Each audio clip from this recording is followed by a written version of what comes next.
The Vel'Kari Empire had lasted for 17,000 cycles. They had conquered 12 species, absorbed their technologies, and built an interstellar dominion that stretched across 3 galactic arms. Their warships darkened the skies of 100 worlds. Their name was spoken in whispers by species who had never even seen their vessels. Admiral Korath Vex stood on the command bridge of the Eternal Subjugation, his scales rippling with the purple hue of satisfaction as he observed the holographic display before him. The blue-green marble of Elysium 4 rotated slowly, its delicate atmospheric shell glistening in the light of its parent star. "Final count?" he asked, his voice carrying the weight of absolute authority. 347,000 human colonists, Admiral, reported Tactical Commander Silith. Approximately 60% are biological family units. 22% are classified as immature specimens. The remainder appear to be workers, administrators, and a small contingent of what they call colonial militia. Korath's mandibles clicked in amusement. Colonial militia? How quaint. What is their defensive capability? Minimal, Admiral. 12 atmospheric defense platforms, 2 orbital stations with light armaments, a garrison of approximately 3,000 soldiers equipped with projectile weapons and light energy rifles. Silith's tone carried the dismissive confidence of an apex predator examining prey. They have no capital ships in system. Their nearest fleet assets are 43 light-years distant. Response time to a distress call: 18 standard hours minimum, more likely 24 to 36 hours for any meaningful military response. Admiral Korath turned to face his assembled officers, his ceremonial armor catching the light from the display screens. 27 of the Empire's finest military minds stood before him, each representing centuries of combat experience, each having personally overseen the subjugation of at least one species. The collective intelligence believes humans are a threat, Korath said, his voice dripping with skepticism. They have observed humanity for 3 of their generations. They have analyzed their technology, their culture, their history, and they have concluded that this species must be eliminated before they become a galactic power. He gestured dismissively at the display. I look at this colony, this fragile collection of biological matter clinging to a rock at the edge of their territory, and I see nothing threatening. I see a species that has barely mastered faster-than-light travel. I see primitive energy weapons. I see ships made of alloys we abandoned millennia ago. The collective intelligence is rarely wrong, Admiral, offered Vice Admiral Thren, her tone carefully neutral. The collective intelligence has never encountered humans directly. They analyze from afar. They model and predict, but they do not understand what it means to stand before a species and watch them break. Korath's scales shifted to a darker purple, the color of certainty. Today, we will break humanity, not because the collective intelligence demands it, but because it is what the Empire does. We break those who would one day challenge us. We eliminate threats before they mature. He turned back to the display. Elysium 4 is their furthest colony. Their most isolated. Their most vulnerable. When we destroy it, we will send a message to Earth that echoes across their entire species. You are prey. You have always been prey. And we are the hunters who have finally noticed you. What of diplomatic consequences? Asked another officer. The Galactic Assembly. The Galactic Assembly is a collection of cowards who write strongly worded protests while empires rise and fall around them, Korath interrupted. They did nothing when we absorbed the Krellian sovereignty. They did nothing when we sterilized the moons of Thesser. They will do nothing now. He clasped his claws behind his back. Besides, humanity is not a member of the Assembly. They are observers at best. No one will speak for them. No one will avenge them. They stand alone in a galaxy that does not care whether they live or die. And if humanity retaliates? Korath's laughter was a harsh, clicking sound. With what? Their patrol vessels? Their cargo haulers converted into warships? We have analyzed their entire military structure. They possess perhaps 40 combat-capable vessels, none larger than our light cruisers. Their ground forces number in the low millions. Impressive for planetary defense, perhaps, but meaningless against orbital bombardment. He activated a secondary display, showing the disposition of the Vel'Kari fleet. 112 warships surrounded Elysium 4, their weapons primed, their shields activated. Against them stood 12 small defense platforms and 2 orbital stations that were already powering up distress beacons. Today, we demonstrate the futility of human expansion, Korath declared. Today, we write the first chapter of their extinction. And when Earth receives word of what we have done, they will know fear. They will know despair. They will know that the Vel'Kari Empire has judged them unworthy of the stars. He raised his claw. All ships, prepare for planetary bombardment. Standard extinction protocol. Leave nothing alive. Commander Sarah Chen stood at the viewport of Orbital Station Artemis, watching the alien fleet materialize from faster-than-light transit. Her coffee cup trembled slightly in her hand, not from fear, but from the sheer impossibility of what she was witnessing. 112 contacts, each one larger than anything humanity had ever built. Each one radiating enough power to light a small moon. "Commander, we're receiving hails from multiple ships," reported Lieutenant Torres from the communication station. "They're broadcasting in standard galactic trade language. They're demanding." Torres fell silent, his face pale. "Demanding what, Lieutenant?" "They're demanding nothing, ma'am. They're not making demands, they're just announcing. They're announcing their intention to sterilize the colony. They say it's—" Torres swallowed hard. "They say it's a message to Earth. They say humanity has been judged unworthy of the stars." Sarah set down her coffee cup with careful deliberation. She had served in Earth's Navy for 23 years. She had seen pirates, border skirmishes, even the brief and bloody corporate wars of 2056, but she had never faced anything like this. Time until they reach weapons range. They're already in weapons range, Commander. They have been since they arrived. Their ships are just sitting there, waiting. I don't know, ma'am. Maybe they want us to run. Maybe they want to see us panic. Sarah looked at the fleet again. More than 100 warships, each capable of reducing a city to ash with a single volley.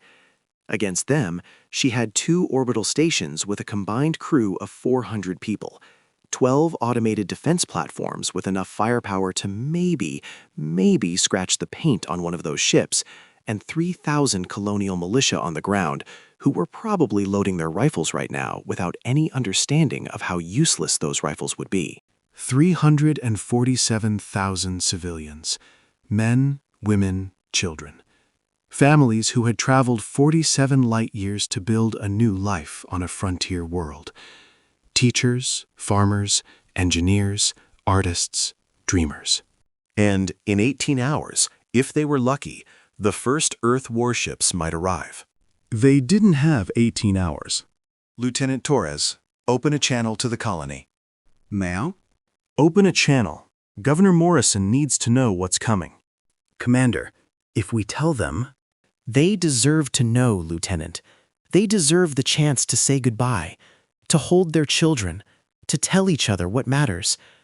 Sarah's voice cracked slightly. They deserve that much. Torres nodded, his fingers moving across his console. "Channel open, Commander." Sarah took a deep breath. "Governor Morrison, this is Commander Chen aboard Artemis Station. We have a situation."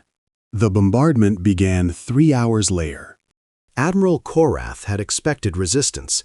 He had expected desperate attacks from the orbital stations, suicidal charges from the defense platforms, perhaps even some attempt at negotiation or surrender.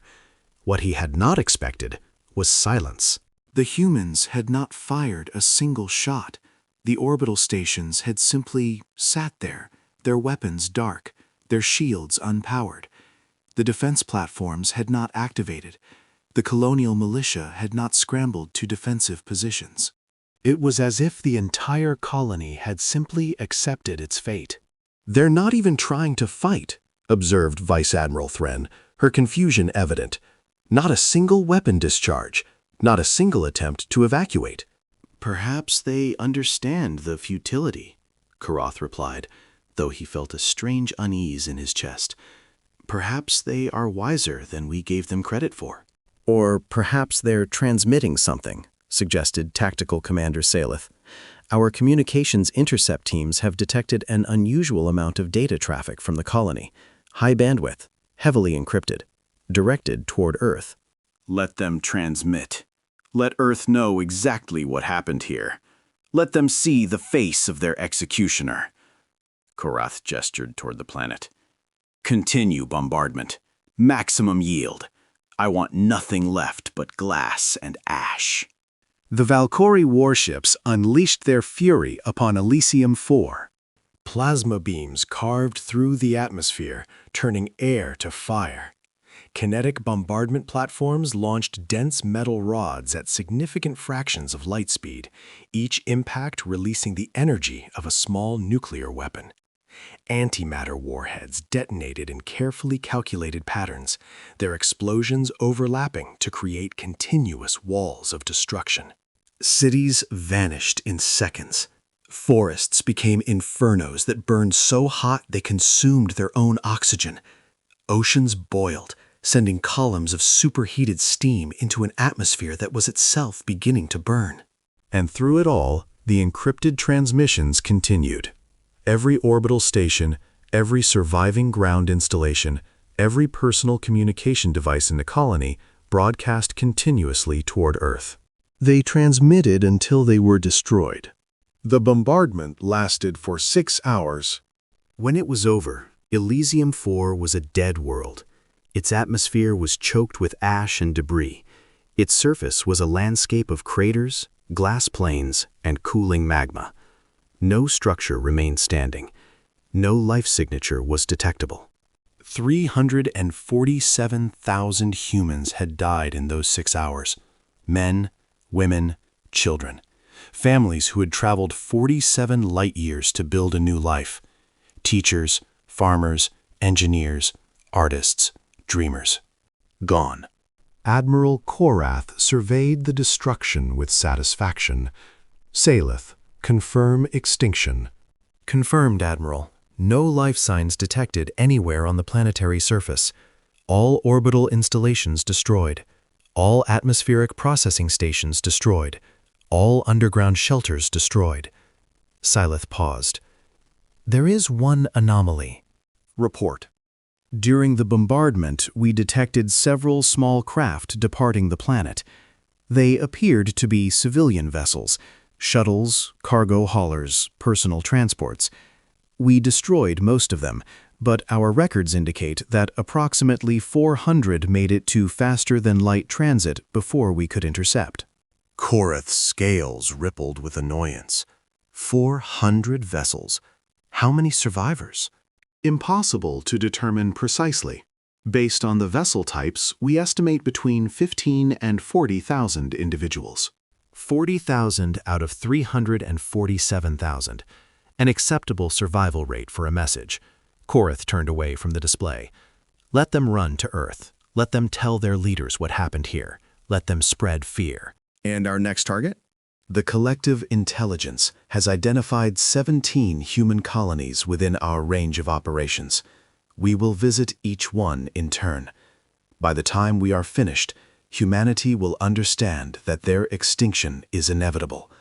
They may hide, they may run, but they cannot escape. He activated the fleet-wide communication channel. All ships, set course for the next target. We have a species to break. Earth received the transmissions from Elysium 4 47 hours after the bombardment ended. The data traveled at the speed of light, crossing the vast emptiness between stars, carrying with it the final testament of 300,000 people who had known they were about to die. The transmissions contained everything. Every sensor reading from every orbital platform, every visual recording from every security camera, every personal message recorded in those final hours, every piece of data that the colony's systems had been able to capture about the alien fleet, its weapons, its tactics, its communications. And the transmissions contained something else, something that the Vel'Kari had not anticipated. They contained faces. 347,000 faces transmitted to Earth in the final hours of the colony's existence. Men, women, children. Families who had gathered together in shelters, knowing that the shelters would not save them, but wanting to be together at the end. People who had recorded messages to loved ones on Earth. People who had simply wanted to be remembered. The transmissions arrived at the Deep Space Communications Array on Luna at 0347 hours, Earth Standard Time. They were automatically flagged as priority traffic due to their origin and encryption level. They were automatically routed to the United Earth Emergency Response Center in Geneva. They were automatically analyzed by the most sophisticated AI systems in human space. And then they were placed on the desk of Secretary General Marcus Webb. Webb was 63 years old. He had served as Secretary General for 8 years. He had guided humanity through the Martian autonomy crisis, the Europa incident, and the first successful contact with the Melleran Trade Collective.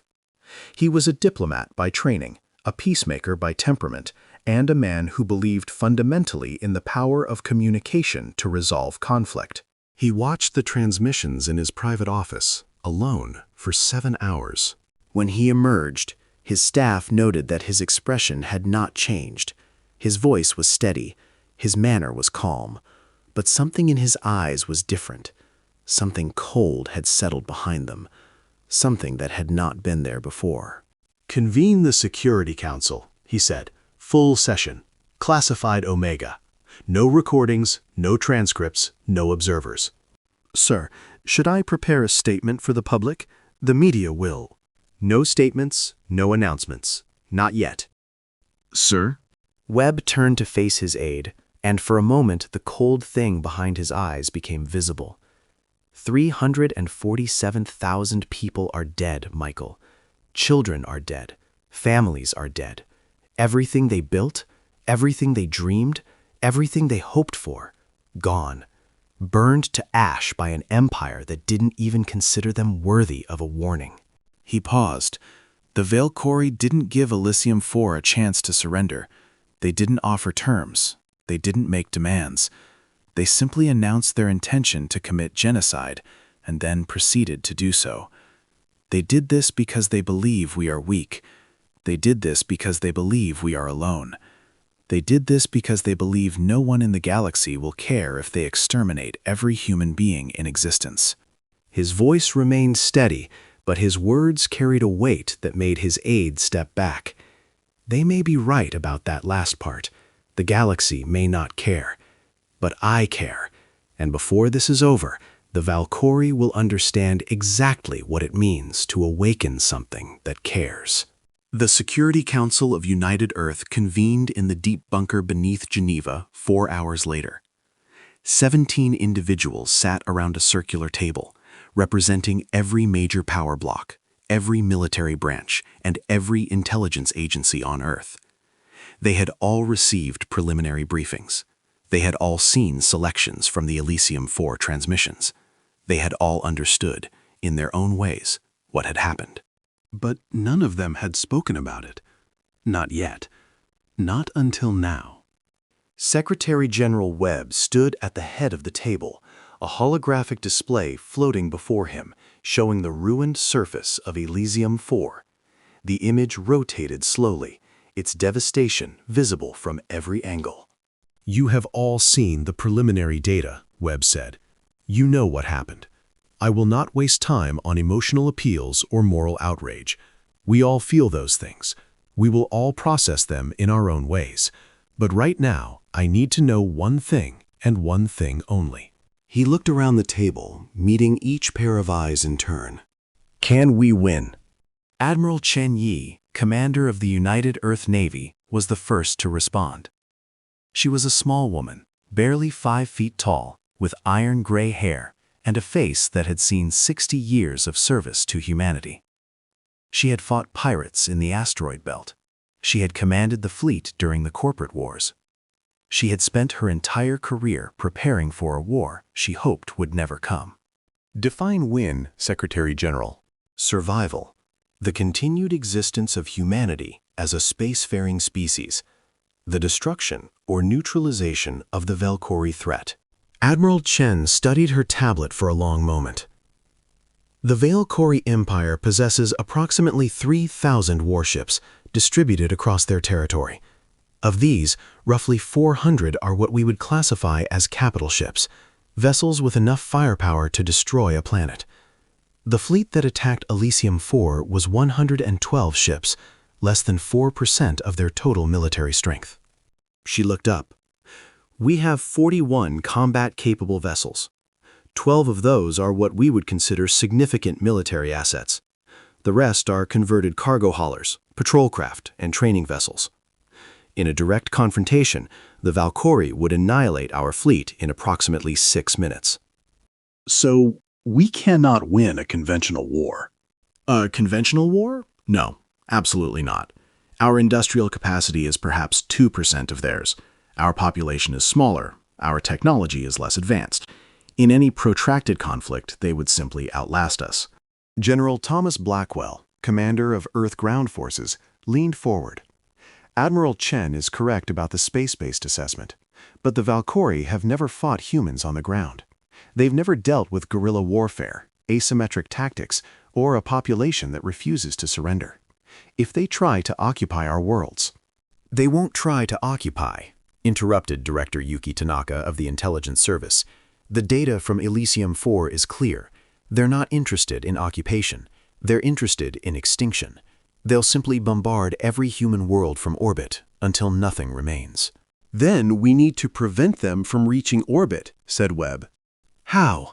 With what? Even if we could somehow defend one world, they have the forces to attack all of them simultaneously. We have 17 colonies, Secretary General. The Vel'Kari fleet that attacked Elysium 4 is already moving towards its next target. We estimate they will strike Proxima Colony in approximately 72 hours. Silence fell over the room. Webb let it stretch for a long moment before speaking again. I asked if we could win. I did not ask if we could win using conventional methods. I did not ask if we could win by fighting the war the Vel'Kari expect us to fight. He touched a control on the table, and the display shifted. The ruined surface of Elysium 4 was replaced by a complex diagram, a web of connections, nodes, and pathways that seemed to pulse with inner light. 17 years ago, the Theoretical Weapons Division began developing something they called the Prometheus Array. It was never intended for use. It was never intended to be anything more than a theoretical exercise, a thought experiment about what humanity might be capable of if pushed to absolute extremity. Several people around the table shifted uncomfortably. The Prometheus Array was based on a simple observation. Faster-than-light travel relies on the manipulation of space-time itself. Every FTL-capable species uses some variant of the same fundamental physics. And if space-time can be manipulated to move ships between stars, Webb paused, then space-time can be manipulated for other purposes as well. Secretary General, said Admiral Chen slowly, are you suggesting? I'm not suggesting anything, Admiral. I'm telling you what we're going to do. Webb's voice was flat, emotionless, but something burned behind his words. The Vel'Kari have made their intentions clear. They intend to exterminate humanity. They intend to murder every man, woman, and child in human space. They will not negotiate. They will not accept surrender. They have already begun their campaign of genocide, and they will not stop until we are all dead. He looked around the table again. Our response to this cannot be measured. It cannot be proportional. It cannot be the response of a species that still believes in rules, in limits, in the civilized conduct of warfare. The Vel'Kari do not recognize those limits. They have decided that we are prey to be exterminated. "So what are we going to do?" asked General Blackwell. Webb's expression didn't change. We're going to show them what happens when prey fights back. We're going to show them that humanity is not a species that dies quietly. And when we are finished, the galaxy will know that there are some species you do not threaten, some species you do not attack, some species that will burn everything, including themselves if necessary, rather than submit to extinction. He touched another control, and new data began flowing across the display. These are the construction orders for the Prometheus array. I am implementing them immediately under emergency wartime powers. Every shipyard, every manufacturing facility, every resource extraction operation in human space is being retasked to this project. We will have operational capability in approximately 18 days. 18 days, said Director Tanaka. The Vel'Kari will have destroyed at least 3 more colonies by then. I know. You're asking those people to die. I'm not asking them anything. They're going to die whether I ask or not. The Vel'Kari have made that clear. Webb's voice was steady, but his hands were clenched at his sides. What I'm asking, what I'm telling every human being in existence, is that their deaths will not be meaningless. They will not die as prey. They will die as soldiers in a war that humanity is going to win. And how exactly are we going to win this war? Webb met Director Tanaka's eyes by not saying a word. The Vel'Kari expected many things in the wake of Elysium 4's destruction. They expected panic. They expected desperate diplomatic overtures. They expected threats, pleas, attempts at negotiation. They expected humanity to react as every other species had reacted when faced with the overwhelming might of the Empire. What they did not expect was silence. Admiral Korath led his fleet to Proxima Colony 71 hours after the destruction of Elysium 4. He arrived expecting to find a world preparing for desperate defense, its orbital installations powering weapons, its population scrambling for evacuation shuttles. Instead, he found a world that had already been evacuated. "Report," he demanded, staring at the sensor displays. "Where are the colonists?" Gone, Admiral, reported Tactical Commander Saleth, her confusion evident. The entire colony has been abandoned. All structures appear intact, but we detect no life signs, no communications traffic, no power signatures except for automated systems. That's impossible. This colony had over 2 million inhabitants. Where could they have gone? Unknown, Admiral. Our scouts report that the evacuation was orderly and complete. Personal effects remain in homes. Food remains in storage facilities. But the people are simply gone. Korath's scales rippled with an emotion he didn't recognize, something between confusion and an unfamiliar sensation that might have been unease. They couldn't have evacuated 2 million people in 71 hours. They don't have the ship capacity. Perhaps they had warning. Perhaps survivors from Elysium 4. The survivors wouldn't have arrived yet. FTL transit from Elysium 4 to Proxima is at least 40 hours. By the time any survivors arrived, we were already here. Korath turned to face the main display. No, they knew we were coming. They knew before we even left Elysium. That would imply faster-than-light communication capabilities we haven't observed in humans. It would imply many things, Commander. Korath studied the empty colony. Destroy it anyway. Sterilize the world. If they want to run, let them run. We will find them eventually. The bombardment of Proxima Colony took 4 hours. When it was finished, only glass and ash remained, exactly as at Elysium 4. But this time, no one had died.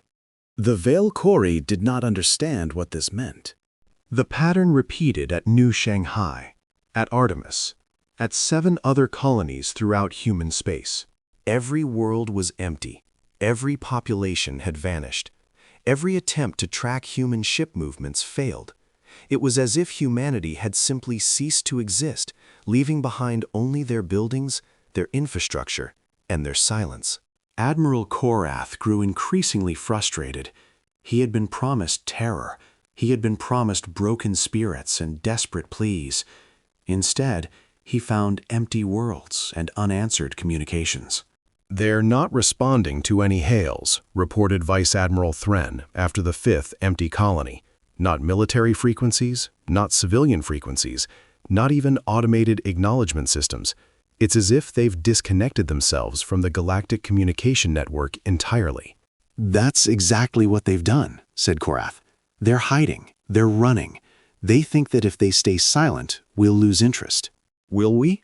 Korath's mandibles clicked with dark amusement. We will find them. We will find every hiding place, every refuge, every corner of space where they think they're safe.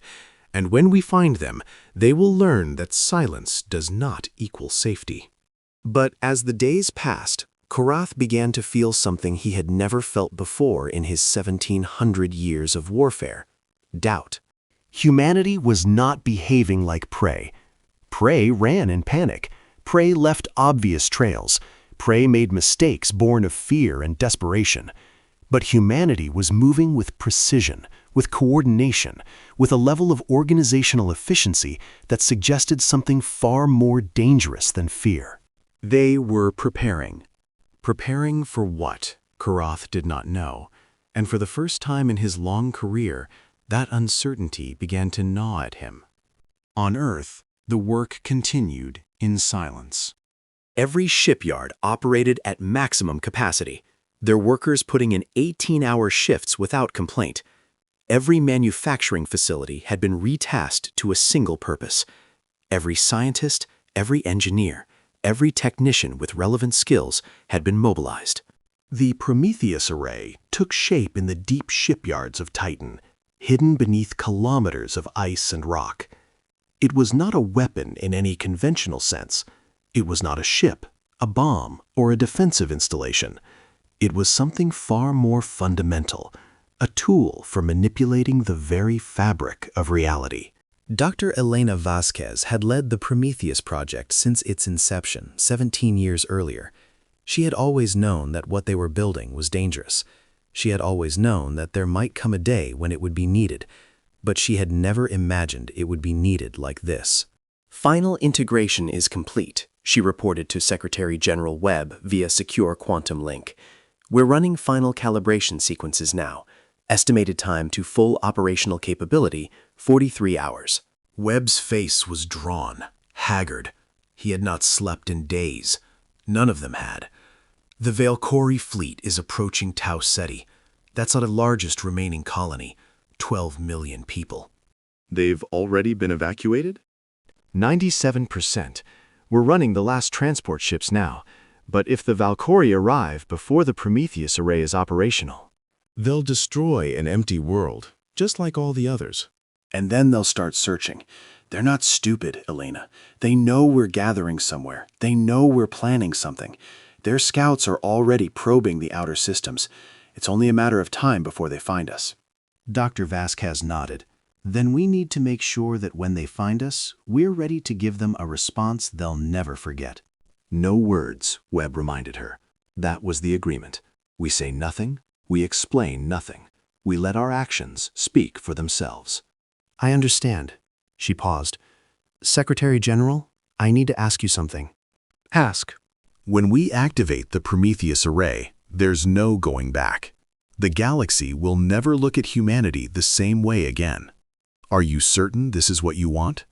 Webb was silent for a long moment. When he spoke, his voice carried the weight of 347,000 deaths. The Vel'Kari destroyed Elysium 4 without a word of warning. They murdered children, Elena, families, people who had never done anything to threaten anyone. They did it because they believed we were too weak to stop them. They did it because they believed the galaxy wouldn't care. They did it because they believed extinction was something that just happened to lesser species. He met her eyes through the display. I want the galaxy to understand that extinction is not something that happens to humanity. We do not go quietly. We do not accept our fate. And when someone tries to murder our children, we do not waste time with words. Understood, Secretary General. How long until activation? 43 hours. Maybe less if we can resolve the final calibration issues. Make it less. Admiral Korath stood on the bridge of the eternal subjugation, watching the Tau Ceti system grow larger in the display. His fleet had grown to 157 ships, reinforcements from the Empire's core territories, sent to ensure that humanity's elimination proceeded on schedule. They had been hunting humans for 18 days. 18 days of empty worlds and silence. 18 days of growing frustration and deepening unease. But now, finally, they had found something. Long-range sensors are detecting a significant energy signature in the outer system, reported Tactical Commander Salith. It's unusual. Define unusual. It's not matching any known configuration, Admiral. The energy output is massive, comparable to a small star, but the signature is artificial, definitely technological. Korath's scales rippled with anticipation. At last, they've gathered their population somewhere, a hidden colony, a refuge. This is where they've been hiding. Possibly, Admiral, but the energy signature suggests something more than a colony. It suggests... Seelith trailed off, studying her displays with growing confusion. Suggests what? I don't know, Admiral. Our sensors can't quite resolve the source. There's some kind of interference pattern surrounding it, almost like... Like what? Salith looked up, her expression troubled. Almost like they want us to see it, like they're not hiding anymore. For the first time in 18 days, Korath felt a chill run down his spine, but he pushed it aside. These were humans, fragile, short-lived, primitive humans. Whatever they had built, it couldn't possibly threaten a fleet of 157 Vel'Kari warships. Set course for the energy signature. All ships maintain combat formation. If this is their last refuge, we will make it their grave. The fleet moved in system, weapons charged, shields at maximum. They passed the outer planets, the asteroid belt, the empty husks of abandoned mining stations. And as they drew closer to the mysterious energy signature, Admiral Korath began to see it clearly for the first time. It was not a colony. It was not a refuge. It was something far beyond anything his 1,700 years of warfare had prepared him to understand. The Prometheus array floated in space like a wound in reality. It was roughly spherical, perhaps 100 kilometers in diameter, but its surface was not solid. It was a lattice of intersecting energy fields, each one pulsing with power that Korath's instruments couldn't properly measure. At its center, something burned, not with the light of a sun, but with the light of something older, something more fundamental. What is that? Whispered Vice Admiral Fram. I don't know, Salith replied, her voice trembling. Our sensors can't properly analyze it. The energy readings keep fluctuating. The mass readings are impossible. It's as if... She stopped, swallowed hard. It's as if it's not entirely in our reality. That's absurd, Korath snapped. It's a machine, a human machine. Primitive technology dressed up to look impressive, nothing more. But even as he spoke the words, he didn't believe them. Something about the array was wrong in ways that went beyond technology. It felt wrong, it looked wrong, it existed in ways that seemed to violate the fundamental rules of the universe.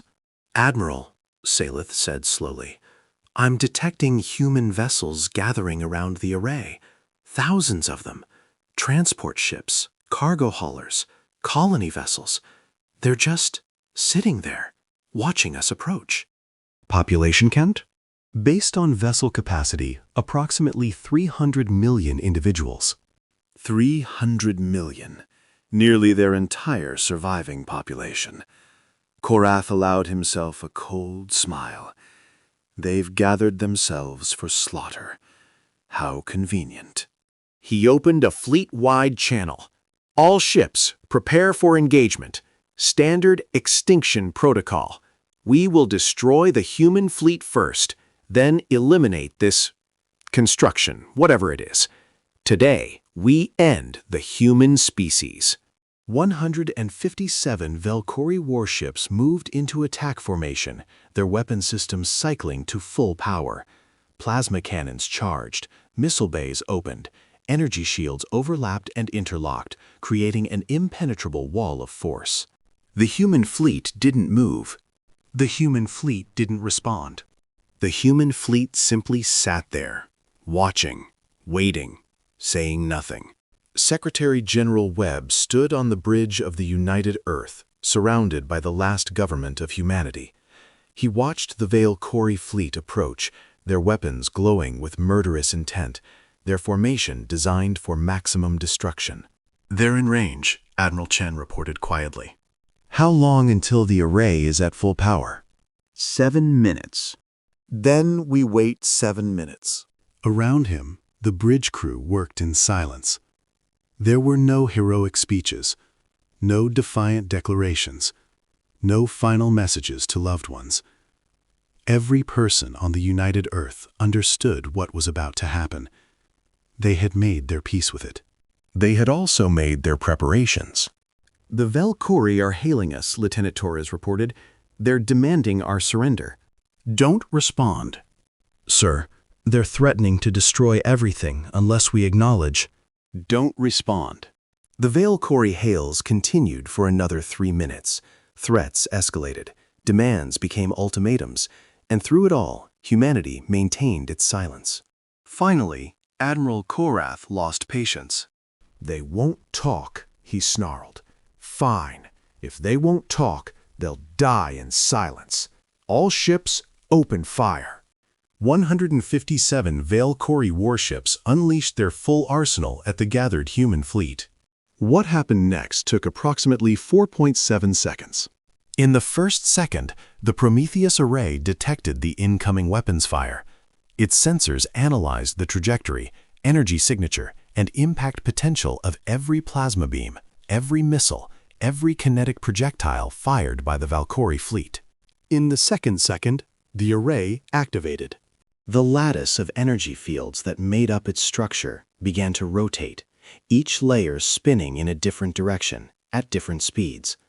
The thing burning at its center, the thing that existed in ways that violated the laws of physics, began to expand. In the third second, reality bent. The Vel'Kari weapons fire, traveling at a significant fraction of light speed, encountered something that shouldn't have been possible. The space between the weapons and their targets became longer. Not physically longer, the distance remained the same, but the weapons found themselves traveling through more space than existed. They stretched, attenuated, and finally simply stopped. Frozen in space, frozen in time, frozen in a bubble of reality that no longer quite matched the reality around it. In the fourth second, the Prometheus array spoke. Not in words, not in radio waves or energy pulses, or any form of communication that the Vel'Kari recognized. It spoke in the language of reality itself. It reached out to the fabric of space-time that surrounded the Vel'Kari fleet, and it changed things. Admiral Korath had approximately 0.3 seconds to realize what was happening before his ship, and every ship in his fleet, was simply no longer there. The eternal subjugation did not explode. It did not disintegrate. It was not destroyed in any conventional sense. One moment it existed, 157 warships crewed by over 2 million Vel'Kari warriors, the mightiest fleet the Empire had ever assembled. The next moment, the space they had occupied was empty. The Prometheus array had not killed them. It had done something far more terrible. It had sent them somewhere else. Across the galaxy, in the heart of the Vel'Kari Empire, something emerged from nowhere.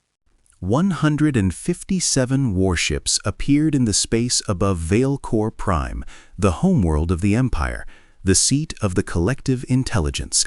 the center of a civilization that had dominated the stars for 17,000 cycles. But they were no longer warships. The Prometheus array had not simply transported the Vel'Kari fleet, it had restructured them during transit. Engines had been replaced with message transmitters, weapons had been converted to holographic projectors, living quarters had been sealed, their occupants untouched but unable to leave. And every ship was broadcasting. Every ship was playing, on continuous loop, the transmissions from Elysium 4. 347,000 faces. Men, women, children. Families holding each other in their final moments. People recording messages they knew would never be answered. People dying, not in silence, but with words for those they loved. The Vel'Kari homeworld watched in horror as the faces of their victims filled their skies. They watched children saying goodbye to parents. They watched parents holding infants they couldn't protect.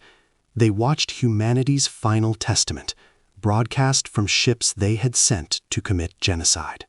And then the ships began broadcasting something else. A simple message, a statement of fact, a promise that needed no translation, no explanation, no context. We remember Elysium 4. We remember every face, and we are coming. The Prometheus array's second action was larger. Across Vel'Kari space, in every star system where the Empire maintained a military presence, reality shifted. Installations vanished and reappeared in different locations. Ships found their weapon systems inexplicably replaced with communications equipment. Defensive platforms discovered that their targeting systems could now only display images of human children. Nothing was destroyed. No one was killed. But the message was unmistakable. Humanity could reach anywhere. Humanity could do anything. And humanity had chosen, for the moment, to be merciful. The third action was the largest. A message appeared simultaneously in every communication system in the galaxy. Every species, every government, every ship, every station received the same transmission at the same moment. It was not a threat. It was not a demand. It was not an explanation. It was simply a record. A complete record of what the Vel'Kari had done to Elysium 4. Every sensor reading, every tactical analysis, every moment of the bombardment that had murdered 347,000 innocent people. And at the end of the record, a single statement. The Vel'Kari Empire attempted to exterminate humanity. This is our response. Judge for yourselves what happens next. The Galactic Assembly convened in emergency session 17 hours after the Prometheus array's activation. The session was unlike anything in the Assembly's history. Representatives from 412 species crowded into the Grand Chamber, many of them speaking out of turn, many of them demanding explanations that no one could provide. At the center of the chaos stood Ambassador David Price, the sole human representative to the Assembly. He had been summoned to address the gathered species, to explain what humanity had done, to account for their actions. He stood at the speaking platform in silence, waiting for the chamber to quiet. It took nearly 30 minutes. When he finally spoke, his voice was calm, measured, and utterly without emotion. 17 days ago, the Vel'Kari Empire destroyed the human colony of Elysium 4. 347,000 people were murdered without warning, without provocation, and without mercy. Men, women, and children burned alive because the Vel'Kari believed we were too weak to matter. He paused, letting the words settle. The Vel'Kari did not consult this assembly before committing genocide. They did not seek diplomatic resolution. They did not offer terms of surrender or negotiation. They simply announced their intention to exterminate humanity and proceeded to do so. Ambassador Price looked around the chamber, meeting the eyes of species he had spent years cultivating relationships with, species who had watched Elysium 4 burn and said nothing. His voice hardened slightly. We understand all of this, and we accept it. The galaxy is not obligated to care about humanity. The galaxy is not obligated to protect the weak from the strong. The galaxy operates by its own rules, and we have learned those rules well. He activated a holographic display showing the restructured Vel'Kari fleet orbiting Vel'Kari Prime. This is the Vel'Kari Expeditionary Fleet. 157 warships, over 2 million warriors. The force that was sent to complete humanity's extinction. As you can see, they are no longer a threat. The chamber stirred uneasily. We did not destroy them. We could have. We chose not to. We restructured their vessels, disabled their weapons, and sent them home with a message for their people. A message about who we are, about what we remember, about what we're capable of. Ambassador Price deactivated the display. We do not come before this assembly seeking justice. We do not ask for sanctions against the Vel'Kari. We do not demand reparations or apologies or acknowledgement. The dead of Elysium 4 are beyond any justice this assembly could provide. "Then why are you here?" demanded the Vel'Kari ambassador, his scales pale with barely suppressed rage. Ambassador Price turned to face him directly. "We are here to deliver a simple message. Not to the Vel'Kari, they have already received their message.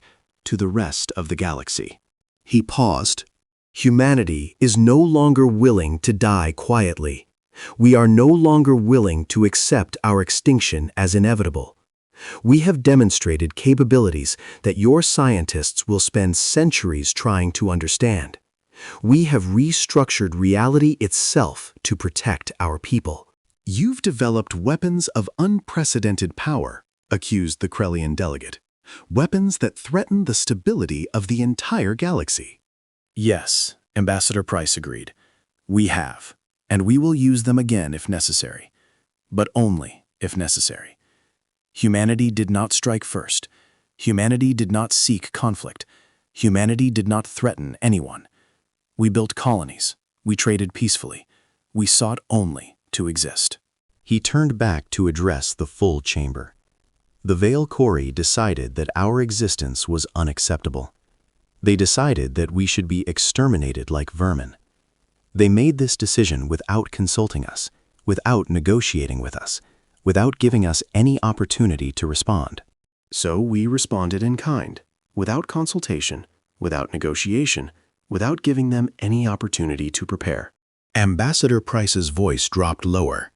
"Let me be absolutely clear about what this means for the future. Humanity does not want war. We do not want conquest.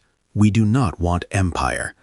We want only to live in peace, to raise our families, to build our futures. But if anyone threatens our survival again, we will respond as we did today, silently, completely, without warning and without mercy." He met the eyes of the Vel'Kari ambassador one final time. The Vel'Kari Empire has 17 days to withdraw from all territories within 100 light-years of human space. 17 days, 1 day for every day they spent hunting our people.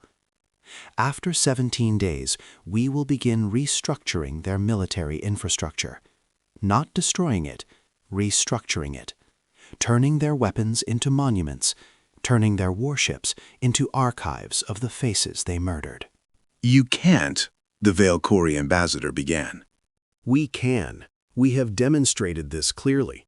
The question is not whether we are capable. The question is whether you are wise enough to accept the terms we are offering."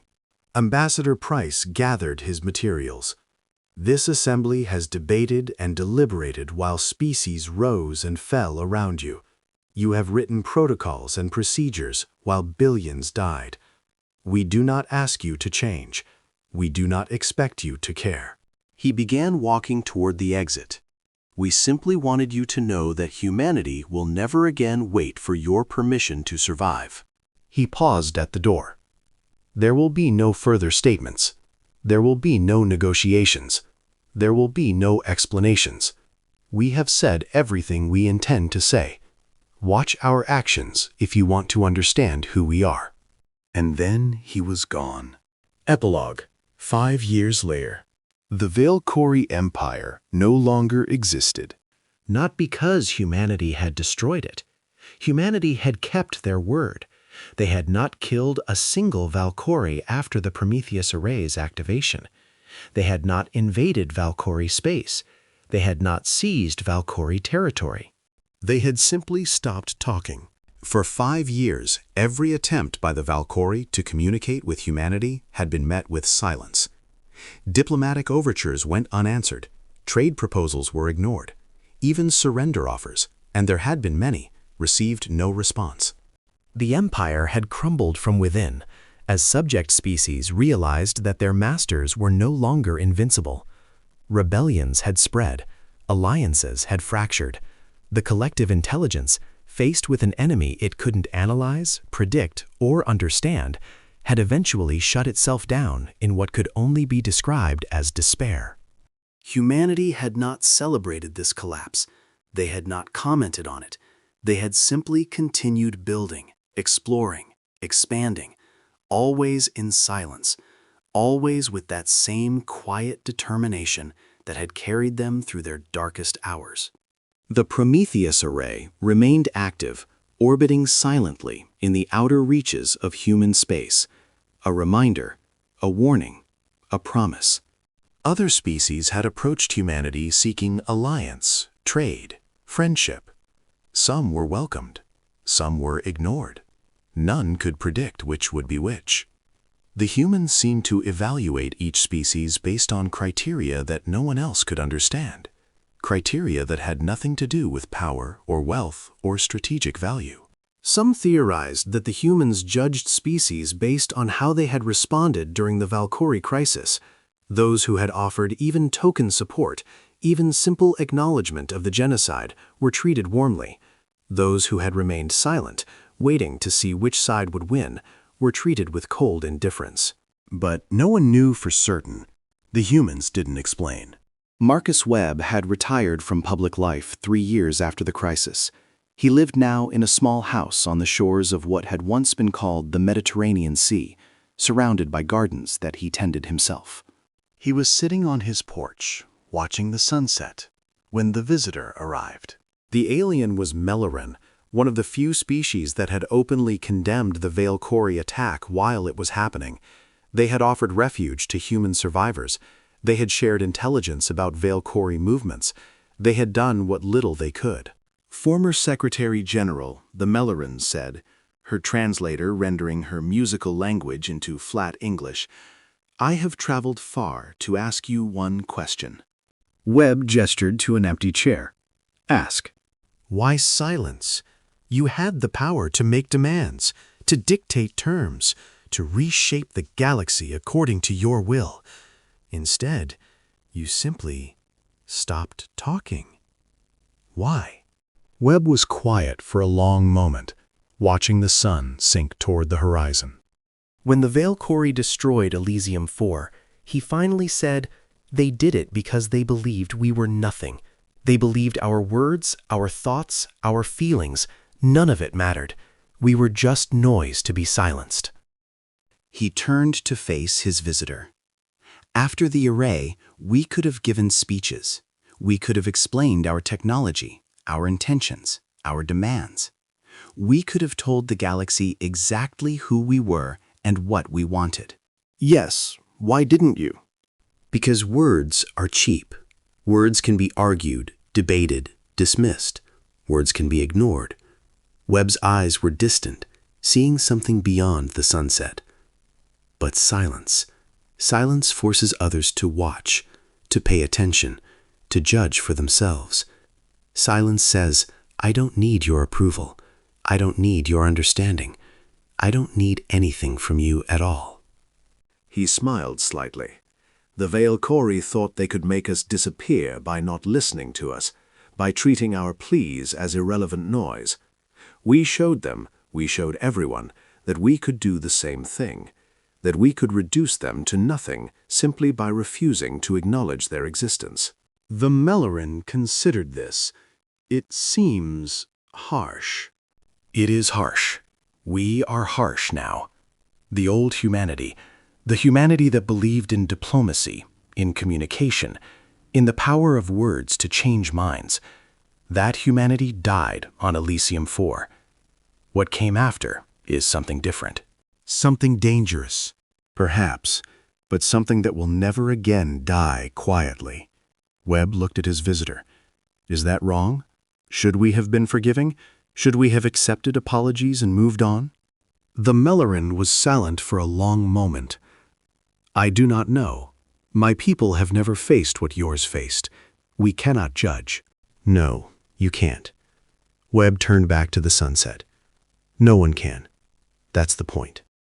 The Melleran rose to leave. One more question, if I may. Ask. The Prometheus Array, the restructuring of reality itself. How is such a thing possible? Our scientists have studied your technology for years and found nothing that would explain it. Webb smiled, a cold, distant smile that didn't reach his eyes. When your species faced extinction, did your scientists ever consider impossible solutions? No, we never faced extinction. That's the difference. Webb closed his eyes. When you have nothing left to lose, the impossible becomes merely difficult. When you watch your children burn while the galaxy looks away, you find ways to make the universe itself pay attention. The Melleran left without another word, and Marcus Webb sat alone on his porch, watching the sunset over a world that would never again be prey, thinking of 347,000 faces that would never be forgotten.